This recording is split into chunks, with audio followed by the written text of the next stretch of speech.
In tonight's news edition, His Majesty hopes the London Donors Conference starting tomorrow will help Jordan better address the Syrian refugee crisis.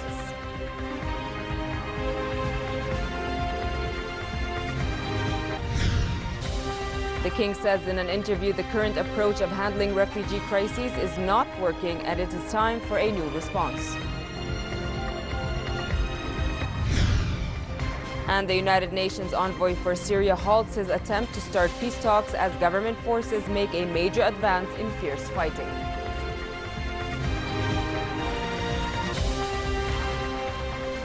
Good evening and welcome to the news at 10. His Majesty the King held a series of meetings in London with the presidents and members of the British Parliament's Foreign, Defence and Security Committees. A donors conference for Syrian refugees due to be held in the British capital tomorrow topped the King's agenda. The meetings focused on the evolving situation in the Middle East, including the Syrian crisis, the fight against terrorism and extremism, and efforts to achieve Middle East peace. His Majesty told the British lawmakers that Jordan had to cope with the growing burden of hosting about 1.3 million Syrian refugees. He voiced the hope that the London gathering would come up with resolutions to enable Jordan to address the Syrian refugee crisis through supporting economic projects to help various service sectors tackle the mounting pressures. On Jordan-UK relations, King Abdullah expressed Jordan's desire to further deepen the friendship between the two countries, especially in the security and defense fields.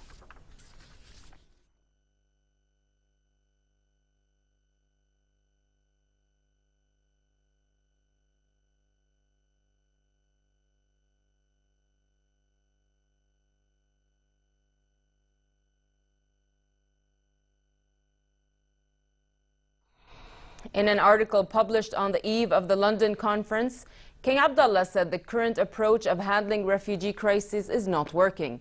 It is time for a new response that takes better account of the realities the world faces, he added. His Majesty wrote in an op-ed in the daily The Independent that the Syrian conflict is about to enter a sixth brutal year with more than 250,000 Syrians dead and more than half the population displaced. By far, he wrote, the majority of those have clung to safety in neighboring countries, especially Jordan, but increasing numbers are turning to Europe. This desperate situation, the King went on, has put enormous pressure on the global system. Extraordinary times requires extraordinary measures, the King added. He said the London conference convenes at a critical juncture in which the world must step up efforts for the stability of the region and the opportunity to bring peace to Syria. Our strategy can no longer be focused on emergency and humanitarian relief aid alone, wrote the King, but should be based on sustainable development-based goals. He mentioned three requirements that must shape the world's approach. First, the international response must be sustainable over the long term, noting that the crisis is too large and too widespread to end soon. Second, the response must recognize Jordan among key regional host countries as the linchpin of global action. And third, the initiative must be comprehensive to meet the complex crisis of refugee displacement and lay the groundwork for it to end with a positive future ahead. He said refugee-related costs now consume 25% of Jordan's national budget. The economy of the U.S. and EU combined are more than 35 trillion, and they are grappling with the influx of slightly over 1 million refugees. He said it is vital to provide immediate support to Jordan's infrastructure and create new job opportunities through industry, trade, and investment. Jordan hopes that the international community will offer long-term support to the Syrian refugees and host countries. The Kingdom views the London Refugee Conference to be held tomorrow as a political conference and not only an event where donors will pledge humanitarian aid for the victims of the Syrian crisis. Here's more. Optimism is high on the eve of the London Conference on Syria. Jordanian and UN officials are hopeful the international community will offer long-term support to Syrian refugees and host countries in tomorrow's gathering. The European Union pledged 1.1 billion euros to the region at the last donors meeting in Kuwait in January 2015, but there are hopes that pledges coming out of this conference will be double that amount. Last week, officials announced the European Union would promise some 2 billion euros to aid Syrian refugees in Jordan, Lebanon and Iraq. Minister of State for Media Affairs, Mohammed Al-Momani, said he's hoping to see more aid pledges for host nations. We hope that there will be a serious international commitment toward the Syrian crisis. We look at this conference as a political conference whereby Europe and the international community can give enough commitment and support to shouldering part of the responsibility that the host countries are undertaking in this period of time. Momani said long-term aid should include plans for bolstering up the economy of the host country in a way that will enable it to support the refugees. In an interview with the BBC aired yesterday, His Majesty King Abdullah said the refugee crisis was overloading Jordan's social services and threatening regional stability. His Majesty said the kingdom needs long-term aid from the international community to cope with this crisis, warning that unless it receives support, the dam is going to burst.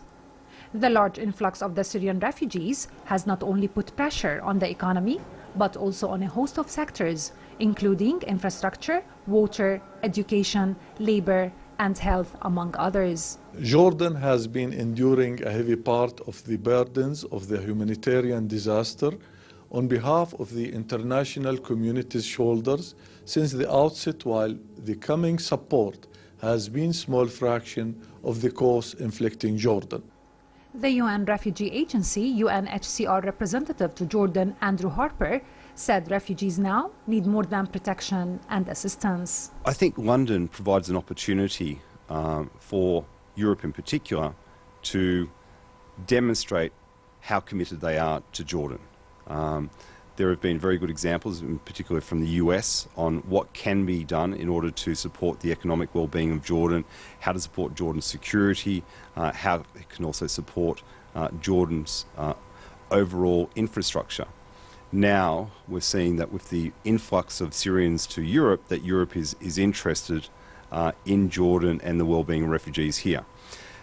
It's not enough just to talk, it's not enough to have vague promises. What we need is serious commitments and a time frame in which those commitments can actually be implemented on.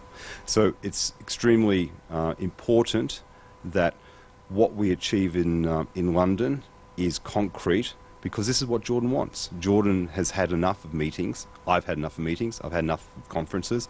I've had enough of vague commitments, because what we're dealing with is people's lives. We're dealing with refugees who are people just like you and me, and we're dealing with the lives of the host communities who have been so generous. And so Jordan needs, deserves, and expects that London is more than just another conference. More than 3.8 million people have fled Syria since 2011, when the conflict began.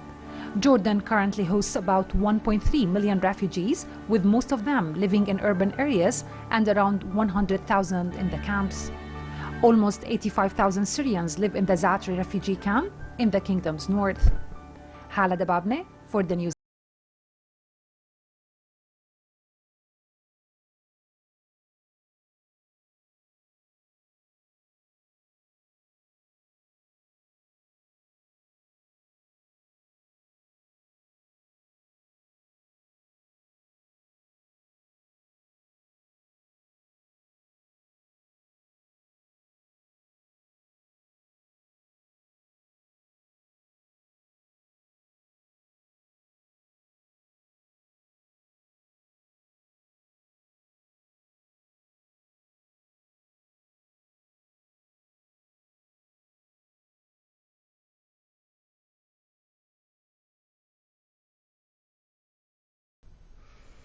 Jordanians mark the first anniversary of Royal Air Force pilot Mu'adh Kasasbe's killing by the Daesh terrorist group in the Syrian city of Raqqa. Kasasbe was captured by the group on Christmas Eve 2014 after his F-16 fighter jet went down over northern Syria.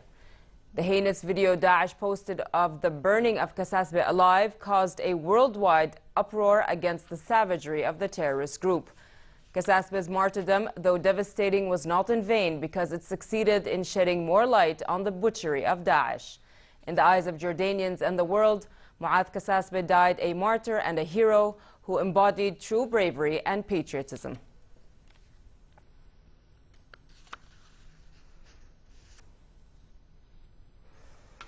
Public Security Department First Lieutenant Pilot Hazem Hassoune, who died yesterday when his helicopter crashed, was laid to rest today. A funeral was held at his hometown of Sahab, southeast of the capital, Amman. Senior officers from the Civil Defense Department and Public Security Department joined the funeral. Public Security Department Director Major General Atif Saoudi conveyed his condolences to the martyred pilot's family and relatives. The crash took place while the pilot and the co-pilot, who was injured in the crash, were carrying out a night training mission near the city of Salt. The UN envoy for Syria, Staffan de Mistura, has halted his attempt to launch Syrian peace talks and announced a 3-week pause in the Geneva talks. German Foreign Minister Frank-Walter Steinmeier said a Syrian military offensive had weighed on the UN-mediated talks to end the war in Syria. He said he saw the next opportunity for negotiations at the Munich Security Conference next week. This report has the details. Confusion grips the fate of Syria peace talks. Both Syrian government and opposition delegations said they had not begun 5 days after the scheduled start date. De Mistura said the talks, the third round to be hosted in Geneva, could not be allowed to fail. The head of the Syrian government delegation said he was ready to stay as long as required for the preparatory phase of the negotiations. We will stay as long as it is required by the formalities and the organizational matters, because we are still dealing, mainly speaking, with the organizational matters. We don't know yet who would be our interlocutors. We don't know yet how many delegations we will face. We don't know yet the agenda. We don't have fully the names of participants. And according to the information we have acquired from the special envoy and his deputy, many people didn't arrive yet.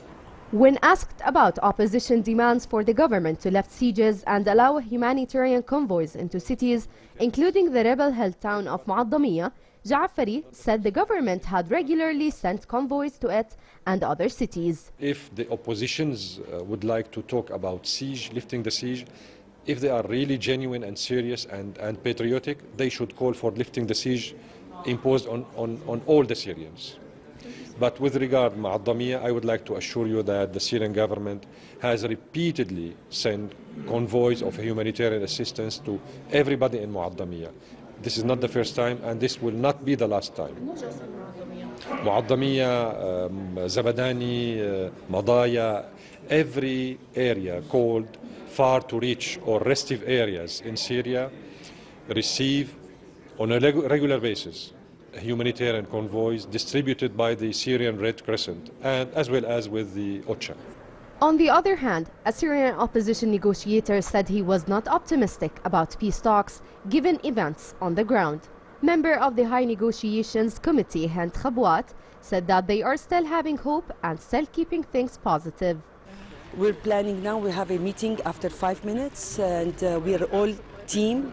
We're 34 from the NHC, 15 from the negotiation team. We're here now, not all of us, but we're here, one team, together, working in one goal and the same process. So we're keeping things positive. We are here to make things happening. Analysts say the Syrian armed forces have more bargaining chips at the ongoing intra-Syrian talks. In the past 2 weeks, the Syrian armed forces have captured the town of Salma and Rabia, which were considered as the two main rebel bastions north of Latakia, close to the Turkey area, and Al-Sheikh Miskin town in the southern province of Dar'a. The escalation rises, so does the humanitarian cost of the conflict. An additional 6.5 million have been internally displaced by the conflict, and 13.5 million people inside the country are in urgent need of aid. Hibal Atoum for the news at 10. Israeli forces shot and killed 3 Palestinians in what the occupation army said was a shooting and stabbing attack. It said 2 Israeli military policemen were injured in the attack that took place at an entrance to the walled old city of occupied East Jerusalem. It was the latest fatal shooting of Palestinians suspected of carrying out stabbing, shootings and car ramming that killed at least 155 Palestinians and 27 Israelis since October. A military spokeswoman said the three men launched the attack at the Damascus Gate, a busy plaza in East Jerusalem, after being stopped by police for an identity check. The deadly shootings occurred as a group of extremist Jewish settlers stormed Al-Aqsa Mosque compound under police escort in an almost daily provocation and breach of the sanctity of one of Islam's holiest shrines. British Prime Minister David Cameron faced the wrath of his own side in Parliament, where he stood up to defend a deal to keep Britain in the European Union. Cameron has all but fired the starting gun for a membership referendum by throwing his weight behind a reform plan presented by European Council President Donald Tusk yesterday, and the battle lines are being clearly drawn. The Prime Minister said he had secured a legally binding deal on Europe. These changes will be binding in international law and will be deposited at the UN. They cannot be changed without the unanimous agreement of every EU country, and that includes Britain. So when I said I wanted change that is legally binding and irreversible, that is what I've got. The World Health Organization, WHO, has declared the mosquito-borne Zika virus to be an international public health emergency. They linked it to thousands of suspected cases of birth defects in Brazil. The emergency designation was recommended by a committee of independent experts to the UN agency following criticism of a hesitant response so far.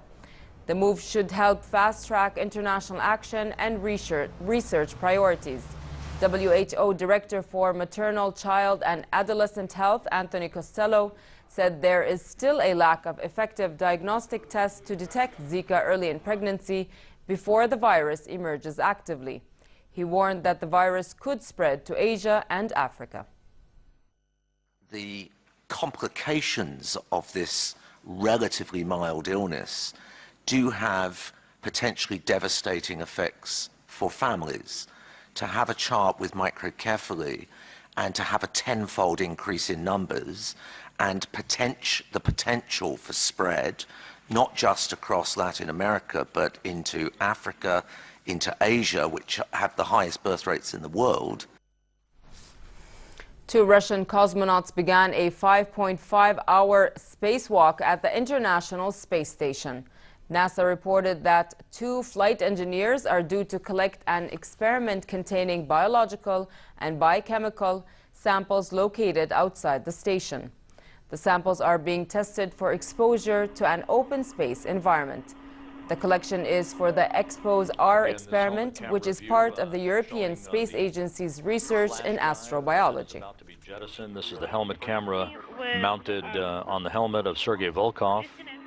And Yuri Malenchenko now emerging from the Pirs airlock on his 6th spacewalk, his first occurring almost 22 years ago.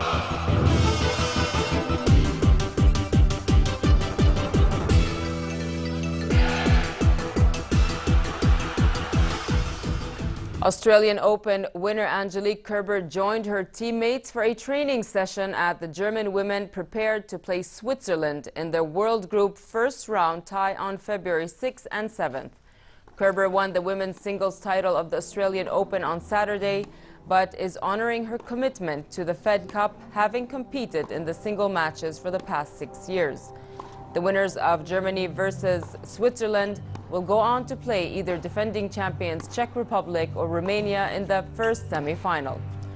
More World Group ties between France and Italy, Netherlands and Russia will decide the second semi-final in April.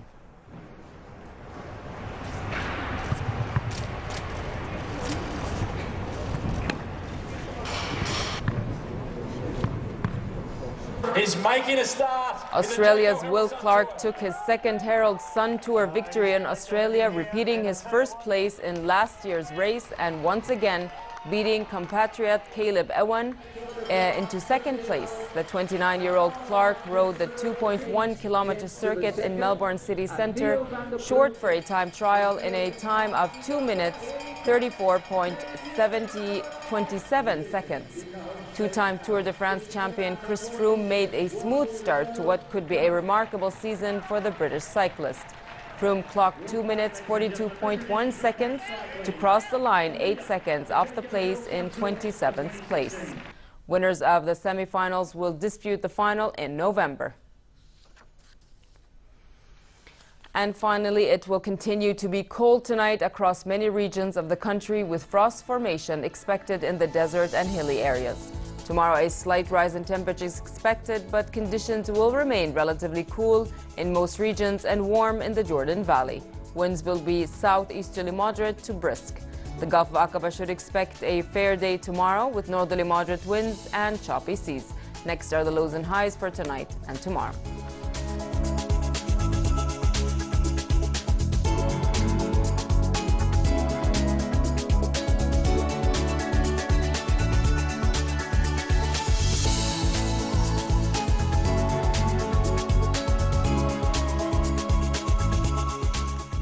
To end the news, here's a reminder of our top stories. His Majesty hopes the London Donors Conference starting tomorrow will help Jordan better address the Syrian refugee crisis.